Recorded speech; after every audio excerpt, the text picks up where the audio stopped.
Ladies and gentlemen, fellow journalists, welcome to the Foreign Correspondents Club of Japan. I'm Dan Sloan, I'm president of this organization.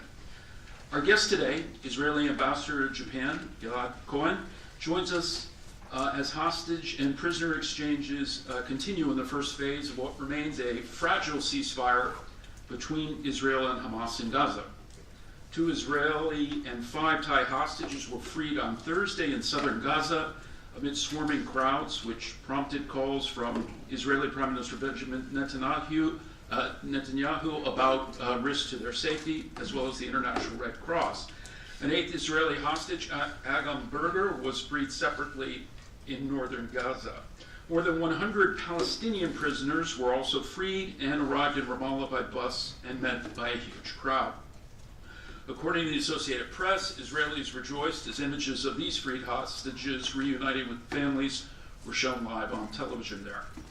More releases are planned, and it's hoped the 6-week truce will lead to a sustained halt in fighting, further hostage and prisoner exchanges, and some 650,000 displaced returning to northern Gaza after 15 months of war. The latest releases mean that 15 hostages held by Hamas have been freed since the ceasefire began on January 19th, while 82, we estimate, are still being held. Release of the remaining hostages, along with an end to the war, will be negotiated in a second phase. Hamas took some 250 hostages during its October 2023 attack on Israel, when some 1,200 people were killed, according to Israel tallies. At that time, or shortly thereafter, our guest today spoke. This is his 3rd appearance here. The subsequent military response by Israel has resulted in the deaths of more than 47,000 Palestinians, according to the Gaza Health Ministry. A separate ceasefire between Israel and Hezbollah in southern Lebanon is now underway, which gives both sides 60 days to remove forces from the area and allow the Lebanese army to move in. What are the next steps for this delicate peace process, and what role might Japan play? We are honored to welcome Ambassador Cohen to offer Israel's view. We will hold a separate press conference at 2:30 with Palestinian Ambassador Walid Sayed. With no further ado, we will have opening remarks and a presentation by the ambassador before going to Q&A, about 20 minutes or so. Thank you very much, sir. Thank you, Dan. Thank you very much for having me. I came here to speak about the ceasefire and about the future prospects for peace and security in the region. But before I go into the details, and of course I'll be very happy to answer your questions, I want to show you some presentation. It has some disturbing images, so I warn you in advance, about October 7 massacre, because about killing innocent people, dragging them from their beds, raping, kidnapping, torturing people, burning children alive. I'm saying it because there are people also here in Japan that start to say some things about maybe denial of what happened, or maybe to put a question mark about what happened on October 7. So let's have the first presentation, please. That's October 7th.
to make this point again.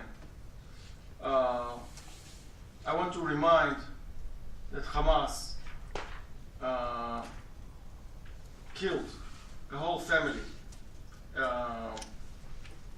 He kidnapped Biba's family, 2 parents, 1 mother and 2 children. Kfir Bibas, 1-year-old, and Ariel Bibas, 4 years old. They are being held 15 months now, and we don't know their whereabouts.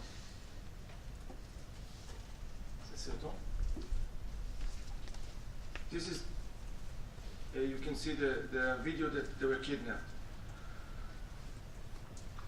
Some in Tokyo deny that there were killing of innocent people.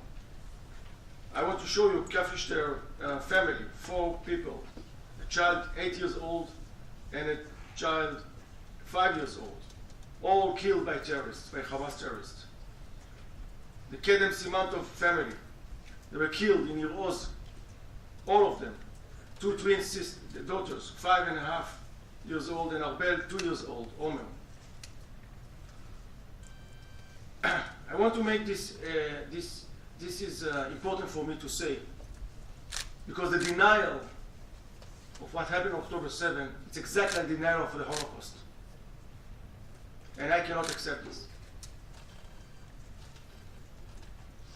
People try to deny, even here in Tokyo, the use of sexual violence.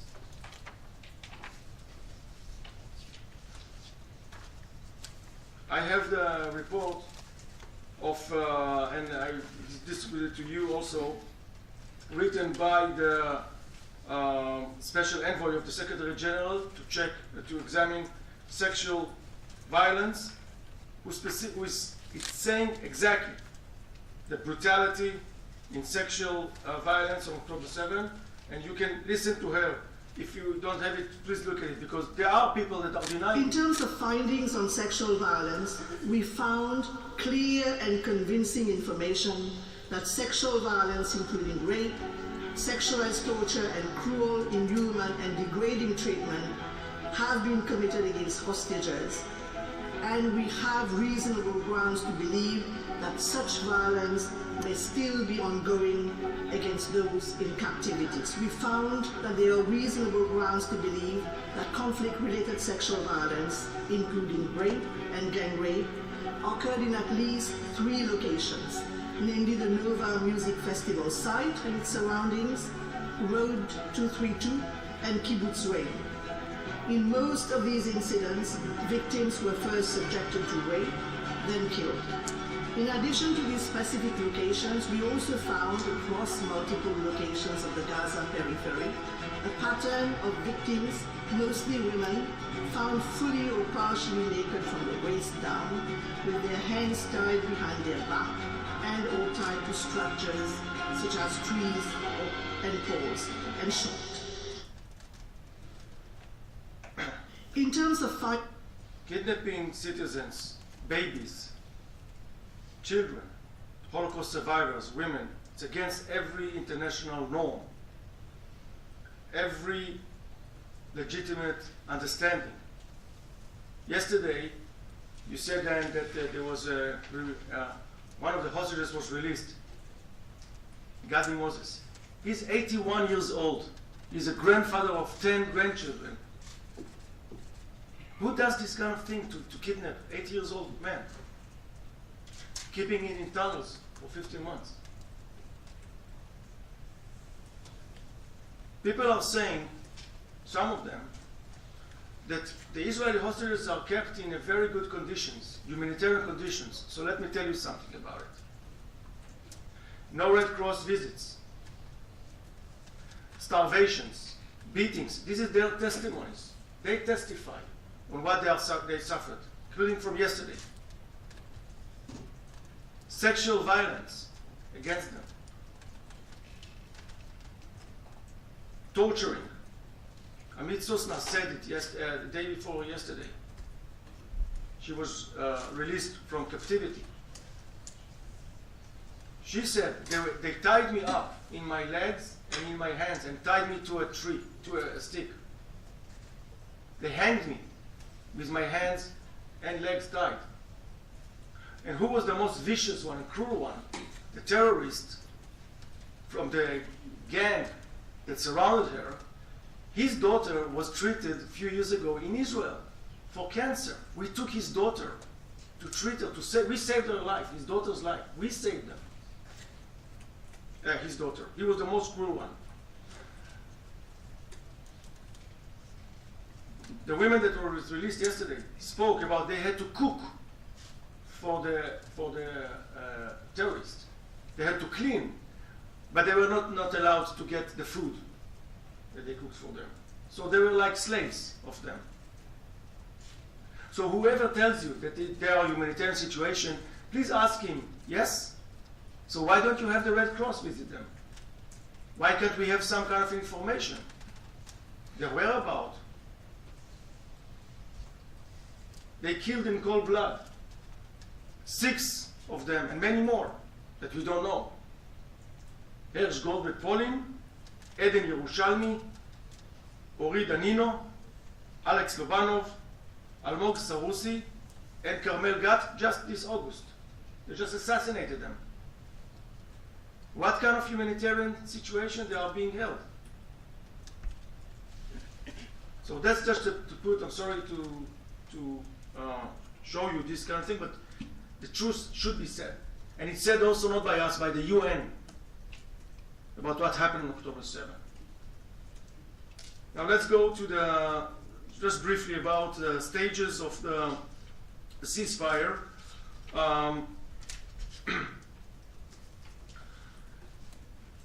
2 weeks ago, we had this roadmap for 3 stages.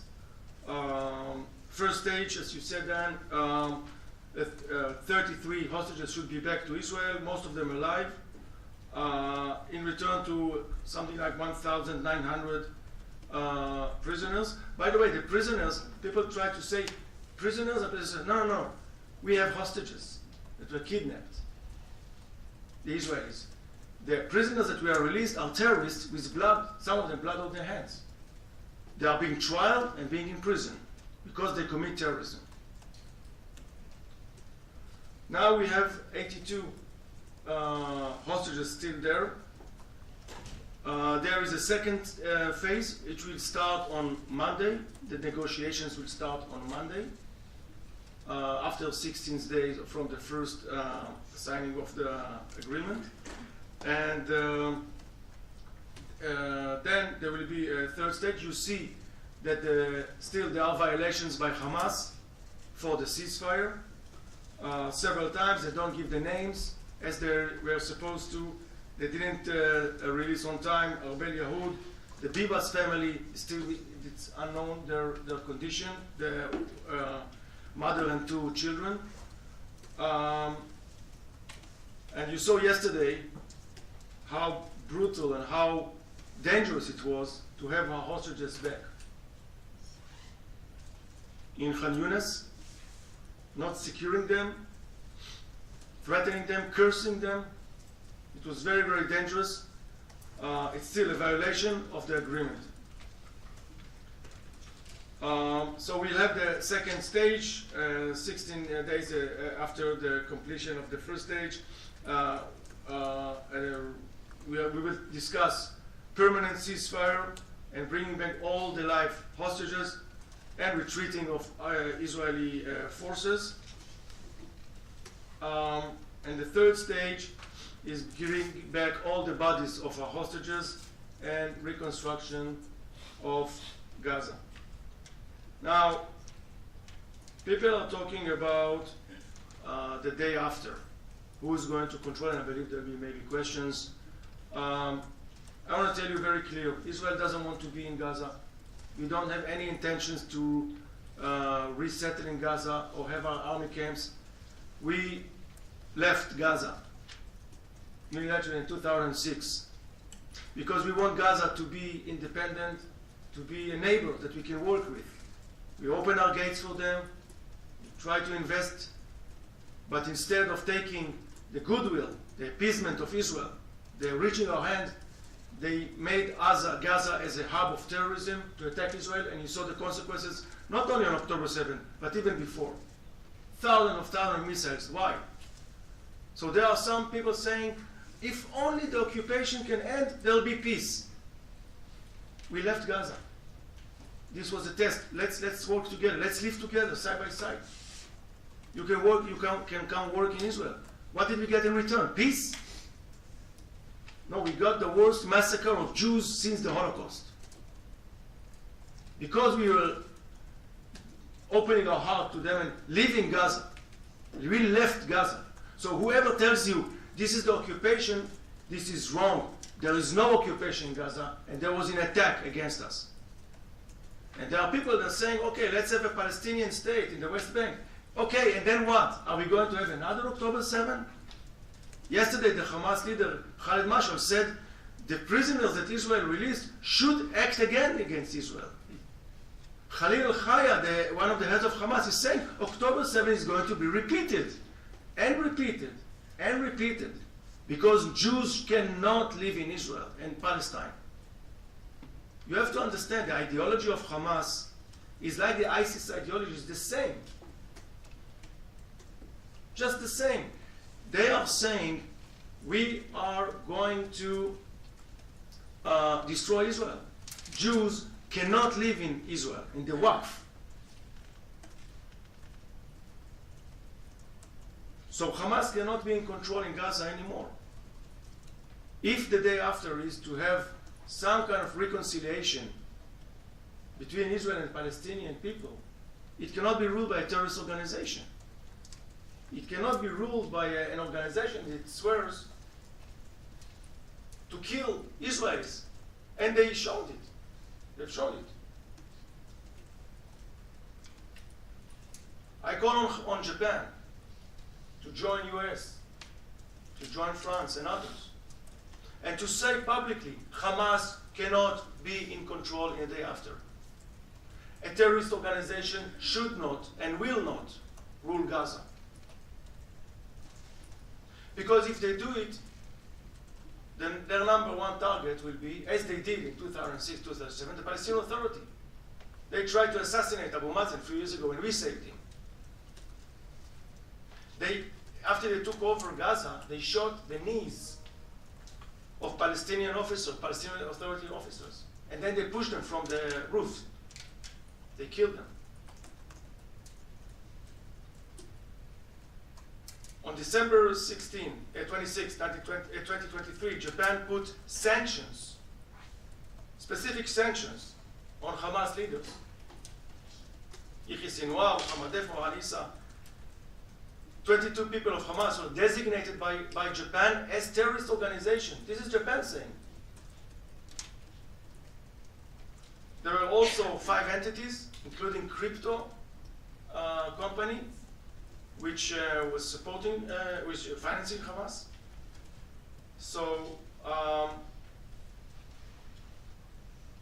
I'm saying, and I'm suggesting that the world should say, if you want to have reconciliation and real trust between Israel and Palestinians in the future, Hamas is not the one to control Gaza and to be there. No military abilities and capabilities, and no governing of Gaza. Because if they do, if Hamas is going to be there, I don't see any future of reconciliation. I don't see any reconstructions of Gaza. I just don't see it happening if terrorist organizations controlling Gaza. It's like after World War II that the world will say, okay, maybe Nazi regime can still control Germany. No, it cannot be. The Nazi ideology should be eliminated, and the Hamas ideology should be eliminated. And if we want peace, we have to go together with people who want peace and want reconciliation and want to live side by side with Israel in peace and security. How much time do I have? You've gone slightly over, but please. Okay. Take what you need. Just saying that we want to have this ceasefire agreement continue. We want to finalize it, and we want to have stability, and we want to have peace. This is what we want. But we have to make sure that all our hostages are back, and we have to make sure that Hamas is not going to pose any threat to Israel in the future. Because they promise, we have to listen to them. They promise that they want to do October 7 again, and this, no nation can allow it to happen and to live like this. Thank you very much. Thank you very much, Mr. Ambassador. Just a couple of reminders. We are live streaming on YouTube right now, so although we have a sizable press contingent here at the FCCJ, a number of people are both watching live online, as well as the archive of today's events will also be available to watch later. We want to be absolutely clear that today is a press event. It's not an opportunity to give speeches or to kind of go off on tangents. We want all of you to have an opportunity to ask the ambassador a question, but we're going to do so in a very orderly and structured manner. Please raise your hand. I'll identify you, come up front, identify your organization, and try to limit yourself to one question, and again, no speeches. With that, let us open the floor. Yes, sir.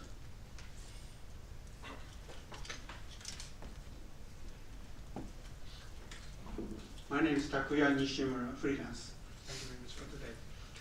And the second part of the ceasefire deal has a permanent declaration of permanent ceasefire, permanent cessation of hostilities. So I would like to ask you about what is the condition to keep this, to go into the second phase after the negotiation between them. And what do you think is the role of the United States in that deal? And the condition includes that removing the Hamas from Palestine or no threat to Israel from Hamas. Thank you very much. Thank you for your question. As I said, we want to have a permanent ceasefire, but it has to have, we have to have all our hostages back. And we have to make sure that Hamas is not in control in Gaza anymore and doesn't have military capabilities. We tried to live from 2006 when we left Gaza, not to enter again Gaza, not to fight, but this policy of us failed. Hamas took advantage of it and attacked us surprisingly. So these are the conditions in order for a lasting peace. And I think we are discussing now with all relevant parties about who can control in the day after, what is the best way and the method to be there. I can promise you that Israel doesn't want to be there, okay? But on the other hand, Hamas will not be there as well. Somebody that can guarantee our security and can guarantee, by the way, the peaceful way of the Palestinians there, to the Palestinians to thrive there. This is our hope also for them. This is why there's a lot of trucks coming out inside this humanitarian situation, and also before. This is why we vaccinated the children for polio. You don't do it if you want to do like I'm being accused of horrible crimes now. Second thing is the role of the US that you asked. We are grateful for President Trump, for the envoy, Witkoff, for what they are doing. They have full commitment to have this deal being fulfilled. Again, it depends also on the Hamas. You saw yesterday, and so every day it's kind of really intense that we see that our hostages can be secured to go back. And we are going to stick for what we agreed to. I would like also to take this opportunity to thank the Biden administration. They were also standing by Israel, but also trying to have this solution to this war to end. So they have a crucial role. Prime Minister Netanyahu is going to be the first foreign leader to meet President Trump. He's going on Tuesday, I think, to meet him next Tuesday. And as I said, on Monday we are going to start the talks on the second phase. I don't see a hand, I'm going to go to one of our online viewers. It is Eiichiro Tokumoto. I think you all know, a freelance writer. Ambassador, his question is, since the Israel-Hamas war broke out, there have been several reports that anti-Semitic incidents have increased across the world, in Europe and the US. Do you think the same can be said in Japan too? And if so, are you discussing with Japanese authorities or counterparts on how to deal with this? Thank you. Indeed, since October 7, we saw a rise in anti-Semitism, which is very disturbing. By the way, President Trump just signed yesterday a decree against students that were anti-Semitic and persecuted Jewish students in the United States. There will be measures taken against them, including even deportation from the United States. We had this phenomenon, an ugly phenomenon. I don't think that there is room for it anywhere. And I don't see in Japan phenomena like this. I think that is. I don't think maybe there is one case too, but it's not a phenomenon, and I'm also thankful to the Japanese government for taking care of these issues that won't be in the campuses and others.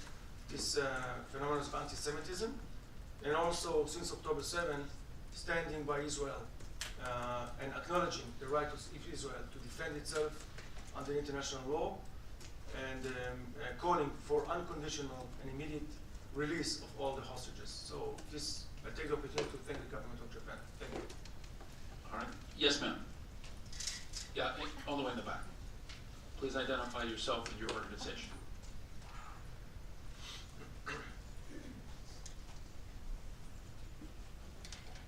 Thank you very much. Martina Jenko, freelance media producer. I would like to know a bit more details on the ideas of Israel on reconstruction and recovery of Gaza. Particularly, I have 4 points that I just would like to ask you about. One is the public facilities that have been destroyed, hospitals, schools, and so on and so forth. The other one is orphan children. As we know, there's tens of thousands of orphan children now. What do you do with them? How do you deal with them? Another one is farmland, which is not addressed that often, like the destruction of farmland in Gaza, which will obviously be needed for the insurance of livelihood of Gazans. And then lastly, one thing was unexploded bombs, which is also an issue because there's actually thousands of bombs that are unexploded in Gaza currently, so that will also affect, obviously, the long-term future. Yes, I think for now that's it. Thank you very much. Thank you. Unfortunately, Hamas, the terrorist organization, used its population in Gaza as human shields. Israel had no intention whatsoever to hit civilians, people that are involved, children or women. We wanted to target only the Hamas terrorists. But the Hamas that committed double war crimes, one against Israel by firing Israel, kidnapping, murdering, and others, and second against its own population by using them as human shields. Israel tried to avoid. We were spreading hundreds of thousands of leaflets, sending SMS messages to people that we knew that we are going to strike. Please go out of this building. Please go out to Moassi in the south of Gaza for a safe zone because we don't want to hit you. Please go out of hospitals because Hamas put its headquarters underneath Shifa Hospital. And we've shown it to the world. Under UNRWA facilities, inside UNRWA facilities. Why? Because they wanted us to target these facilities. They wanted us to target and to kill innocent people because they wanted the international community to press Israel. That's very simple. So for them, for Hamas, as many children or people that are involved killed, both sides, the better for them. So this is an unequal war between us, Israel democracy, that tried to defend itself, and terrorist organization who violated the October 6th ceasefire and brutally attacked us. And regarding all the facilities in Gaza and thereafter, we think that Gaza should be rebuilt, yes. we think that the people of Gaza should live in decent conditions, without preaching for war and bloodshed, and without suffering from the horrors of war. Yes, war is not a good thing.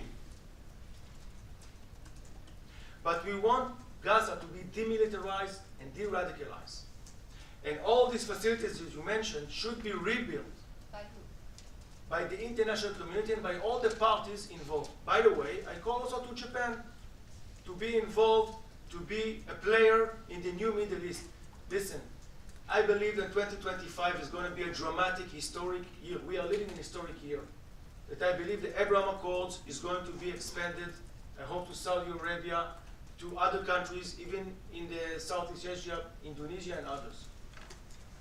And I hope that all of us can rebuild Gaza, but in a way that Gaza will not turn into a hub of terrorism. We left Gaza in 2006 not in order to go back to Gaza, in order to turn Gaza into Singapore. But they took everything we gave them, everything that Japan gave them. You saw sacks of Japan aid inside tunnels of Hamas. You saw the flag of Japan in UNRWA facilities. How can it be possible? We give them gasoline for their hospitals and power plants. Hamas is taking the gasoline, use it in their tunnels, which they hide our hostages.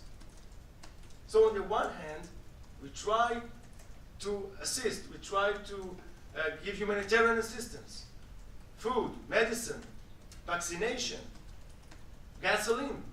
But Hamas is looting it and turning it into, again, building its terror capabilities. And this we are not going to allow. And I hope, and I think that the international community also, headed by the United States of America, will not allow it to happen. So if we want to rebuild Gaza, we want to rebuild schools, we want to have more hospitals, industry, fields, warehouses and greenhouses. It cannot be with Hamas there. It cannot be with Hamas there. It will not be with Hamas there. They will not control Gaza if somebody thinks about the future of Gaza and the future of the people of Gaza. Thank you. Yes. In addition to our working journalists, we also have media and communication students that are taking part today. And one of my students is here with a question for the ambassador. Thank you. Good afternoon, Ambassador. My name is Adila Azizali. And my question will revolve around Israel's stance on self-defense. As we know, Israel has had a pretty fixed stance on its actions being protected under the precedents of self-defense. Israel has also received international criticism questioning their stance on their self-defense. What is Israel's response to the scrutinies claiming their actions are seen more as a collective punishment? Thank you. Thank you. Israel is exercising its right to defend itself against terrorist organization. I've just shown you what they did. And what they did is what they want to do again and again. Now, there is a very good question of how can you defend yourself. So, we are trying, as I said before, to exercise our right to defend itself under international law. If we wanted to have collective punishment, why did we put leaflets, or why did we send SMS to thousands of people, please leave this area, if we wanted to give a collective punishment? If you want to a collective punishment, you just destroy.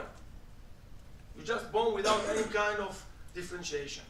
The problem is that, as I said before, Hamas was using them as human shields, using the population there, putting their people in dangers. As my friend Rami Manuel, the ex-US ambassador, used to say, this is a people that try to use their weapon to defend their children. On the other side, terrorists who use their children in order to protect their weapon. This is what they did. We tried our best, and we will continue to try our best not to hit anyone that is not involved. This is very regrettable that it happened. For us, every child dead in Gaza is a tragedy. We do not want to see any children dead, or women, or people that are involved. This is not our intention. But when you fight terrorism, such a cruel terrorism that is on purpose, infiltrating, building its headquarters, hiding inside hospitals and schools and UN facilities, sometimes there are problems. I want to remind you, I don't know if you know about the war that the coalition conducted against ISIS in Mosul and Raqqa. The US was leading this coalition. It was the same organizations like Hamas who killed brutally Japanese citizens. There were also casualties there, people that were uninvolved. Do you think that US wanted it? No. Do you think Japan wanted it? No. But this is what happens when you fight terrorists who hide behind human shields and try to drag you, the democracies, the members of the free world, to this vicious war and want you to be blamed for these crimes. So this is wrong. The other one, the Hamas, is the war criminal. Sir, I'm going to take this opportunity to ask the next question and come back a bit to you. You mentioned UNRWA and how Hamas has kind of used the organization, and there seems to be a position in Israel now that UNRWA cannot be the agency that handles doling out aid and next steps. Could you clarify exactly who will do it, if not them, and how long that process will last? Yeah. Thank you, Dan. As of today, UNRWA is banned from its activities in Israel by law. This law was passed in a huge majority of 90 members of parliament from coalition, opposition alike, saying that UNRWA was infiltrated by terrorists, Hamas. It's not infiltration one, or that it is a massive one. Many of them, I showed it in a press conference, were participating in the massacre and atrocities of October 7. Many of them. Their schools and their facilities were being used by terrorists. You can see a class, a room class, and just near to it, depots of weapons of Hamas. They were teaching in UNRWA, according to the curriculum of UNRWA, incitement against Israel, not preaching for peace, and anti-Israeli rhetorics, and anti-Semitic rhetorics even. So UNRWA has 16%, 16% of the aid to the Palestinians. And we are in the view that there are others that can take the responsibilities of UNRWA.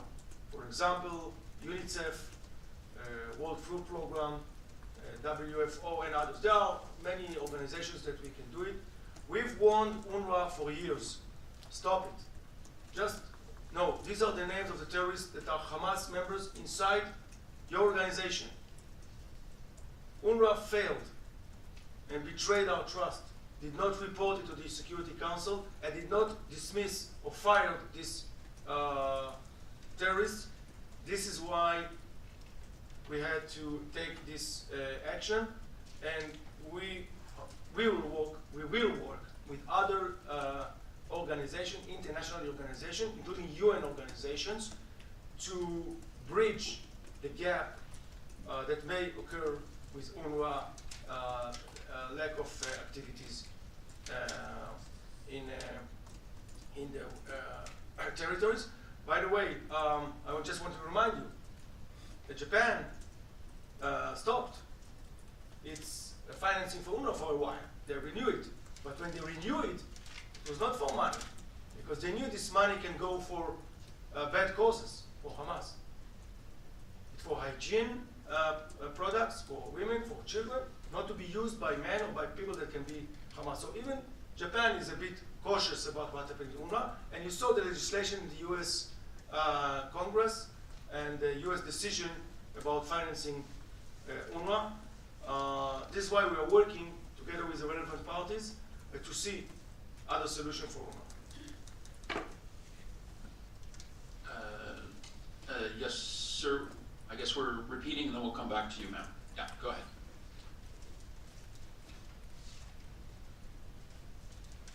Thank you very much, Nishimura again. Are you confident that Iran will not attack Israel as long as the cease deal works? And what is your Israeli idea to deal with Iran and access of resistance and the stability of the Middle East region? Thank you. Thank you. I tend to call them the axis of evil or the axis of terrorism, not axis of resistance. Resist what? Democracy. The Iran Houthis, that, by the way, attacked a Japanese ship and their crew and fired on Japanese ships. Hezbollah, Hamas, ISIS, Al-Qaeda, they're all the same. They are proxies of Iran. Iran is the one to destabilize the region. So if you ask me if I trust Iran, the answer is no. Iran is behind many of the instability in the Middle East, supporting Hezbollah, using Hezbollah as the right hand. Also Hamas, Islamic Jihad. So the axis of evil and the axis of terrorism is still there. We have to be strong in order to defend ourselves. Iran should stop from their behavior. You know, people think that we have something against the Iranian people. We don't. We used to have peace with, we used to have normalization with Iran until 1979. I think the Farsi people are a brave people, good people, contributed to mankind with a huge history. But the regime, their policy is what? Terrorism, produce missiles, launch their missiles, and running for nuclear bomb. And saying that Israel should be wiped out from the map of the earth. They are saying it. And they are trying to get the means to attack Israel. So we are not going to sit still and wait. We hope that it will be resolved. Prime Minister Netanyahu is coming to Washington next week.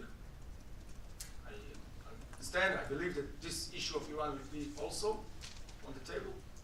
But I believe also that we are going to talk about how we can expand the peace agreements in the Middle East, how we can have more peace. And I want to tell you something. Israel wanted to have peace. We've shown it before. We've shown it before with Egypt. We withdrew from Sinai in peace. With Jordan, with Emirates, with Bahrain, with Morocco. We've shown it. With the Palestinians. What is Oslo Agreement? Remember the 2000 understanding or in Camp David between Barak and Arafat. 2009 between Olmert and Abu Mazen. The Palestinians always said no. Always said no. They had a very good deal. Check me. Look at the history. But always they keep on complaining and complaining. You rejected everything. They rejected, you know what? The partition resolution. 29th of November 1947, Resolution 181. People are talking about UN resolutions too much. Let's talk about this resolution. Why did you reject it? The Jews are ready to have two-state solution. Israel and the Palestinian or Arab, then it was not the name. Let's do it. So instead they attacked us. 5 armies and the Palestinians rejected it. They never miss an opportunity, Always no. Okay.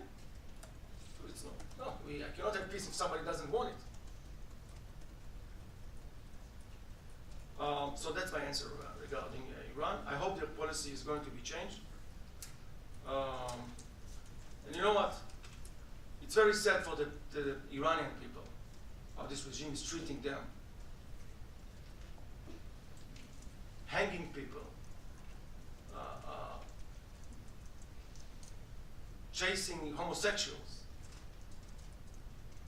I suggest you next month to go to watch the film. It's going to be here in Japan, in Tokyo, in Japan. It's called Tatami. It's an Israeli film, but it's about Iran, about trying to be friends between Iranian and Israeli athletes, judoka, and how the Iranian regime is treating them. It's based on a true story. Go to see it. It's a good movie, by the way. Thank you. All right. Yes, ma'am. Then we'll go to you next, sir.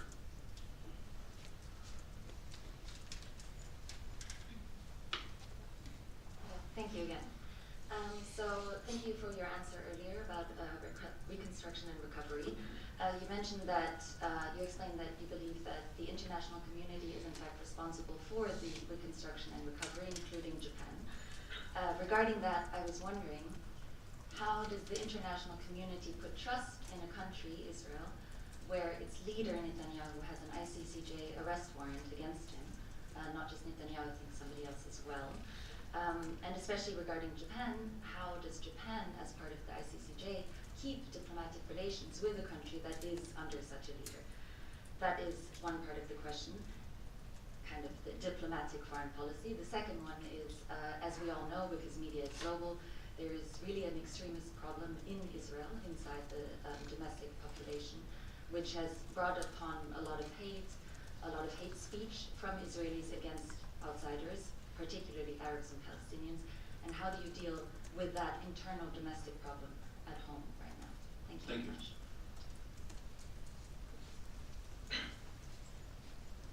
ICC resolution is false and amazingly, I don't even find the way, the words to say,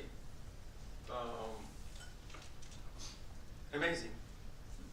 It's just a decision by the ICC against democratic elected leaders who are fighting to defend their country against terrorism is something false. Most of the free world rejected it or didn't say anything.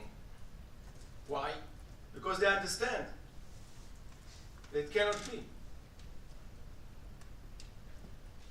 If you're being accused of war crimes, why did you give polio vaccinations? Why did you give trucks and trucks, hundreds of tons of trucks of aid? And this is why we reject the ICC decision. By the way, there are a bill in the US Congress to confront the ICC on these decisions. Thank you. The ICC did not put a warrant against Assad, yeah? Assad killed 600,000 of his people. But ICC doesn't do anything about it. There are warrants of the ICC against the US in Afghanistan. What? Before the UK.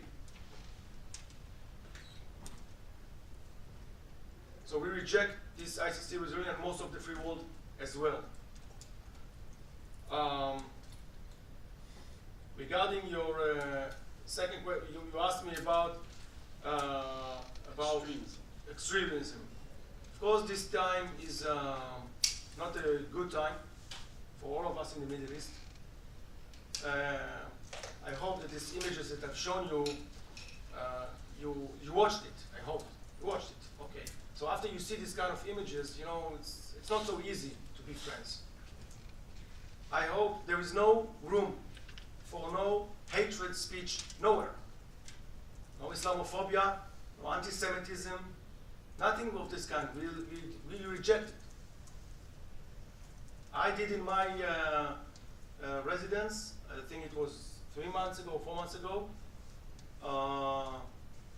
an event for all religions.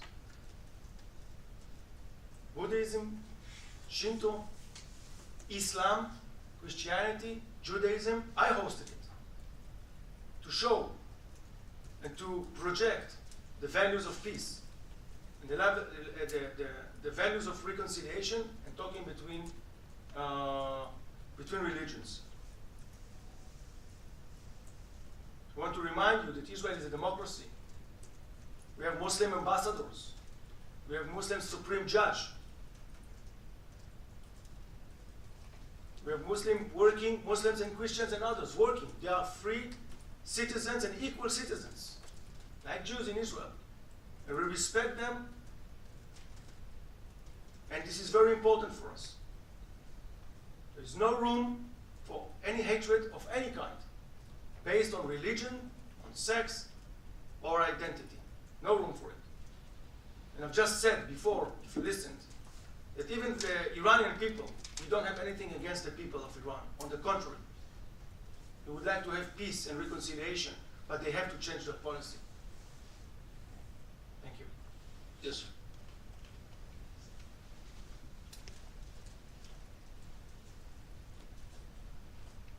My name is Hirofumi from Nikkei. Pleasure to meet you. So U.S. Trump administration has lifted the ban on the supply of bombs to Israel. So how do you evaluate this? And also, Mr. Netanyahu and President Donald Trump are going to meet at the White House on February. So what do you expect from their meeting on February? Thank you. Thank you.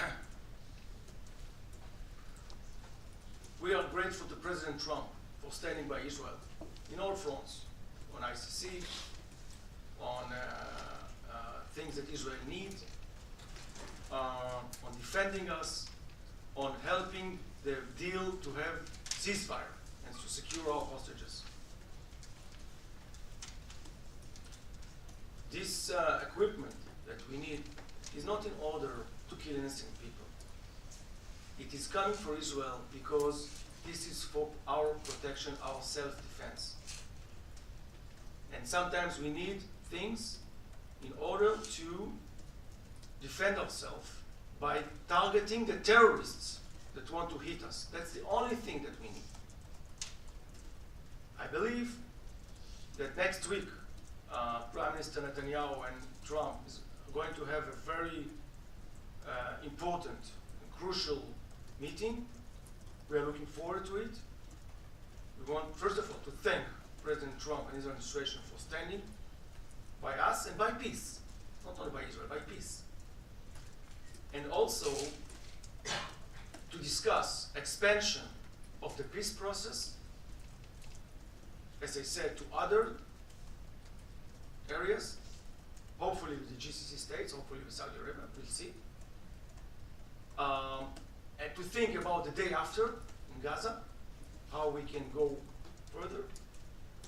And again, that's my speculations. I don't have the readout of what's the, but as far as I understand, this is what we are going to discuss, and also the Iranian threat and how we have to deal with it. I believe there will be other US-Israeli bilateral issues that are going to be discussed. It's going to be very important. And as I said, we are honored to be the first country, the first leader in the world to be invited to the White House. Thank you. Sir, I'm going to take a liberty of asking another question.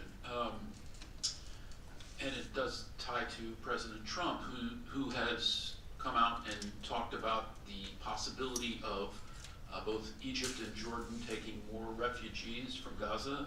Hundreds of thousands of people are returning home and so on. The respective countries, as far as I'm aware, are both objecting to that idea. What is Israel's position on this? Is it something that's going to make the situation better or worse? I'm not going to comment on it. If the U.S. President of the U.S. spoke about it, it's the U.S. to answer these questions. All right. Okay. Anyone else? Well, let me conclude then with one question I think you can speak to, and that is Japan. Yeah. Obviously, you noted some roles that they've taken, things that they've done since October 2023, but now all eyes are on the kind of next stages, hopefully, of reconstruction and rehabilitation. How do you see them? Is it going to be a unilateral commitment? Is it going to be something by the United Nations? How can they be more involved in seeing recovery and resuscitation there? I hope that all the good forces in the world will join hands in the day after in Gaza. But it has to be a very holistic approach. I don't it's going to be under the umbrella of the UN. We have some problems with the UN. So what? UNIFIL and others, and UNRWA. So we'll see. I'm not sure, but we'll see. But I think the peace-loving countries should work together in order to find a solution to the situation in Gaza. We have to work and to see how we can do it, or maybe to divide some fronts, who's doing what. I do see Japan joining it. I think Japan has a very positive role. I want to remind you the peace corridor in Jericho of Japan, and I think that Japan should work together with us and other people that want peace. And what is important also, the demilitarization of Gaza. I spoke about it. It's not that let's say we are building a factory again, but we want to make sure that this factory is producing good things for tractors, for trucks, for good things, and not producing weapons or material for bombs. This is what we cannot trust. Why we cannot trust Hamas? It has to be under a regime, or under a rule there, under governing authority there, that will be committed to peace and really reconstruct Gaza in a good way, in a positive way, in a way that in the future they will have good future, prosperity, decency. This is what we want for the people of Gaza. It cannot be with Hamas in power. It cannot be with Islamic Jihad there. It cannot be with using weapons against us. This will not last. This will not hold. It may hold if we build it for a few years, and then what? And then if they are going to rearm, and we understand that Hamas is going to retake everything and rebuild its forces in order to attack against Israel, so what have we done? It's going to be a waste of time and money. Let's build on a culture of peace. I want the Palestinians, I would like the Palestinian children to be taught the same way as Israelis are being taught. I was a student, my children were being taught that Israel wants to reach its hands for its Arab neighbors for peace. It's written in our Declaration of Independence in 1948. Teach your children for peace, and then we can live together. We can hope for the future.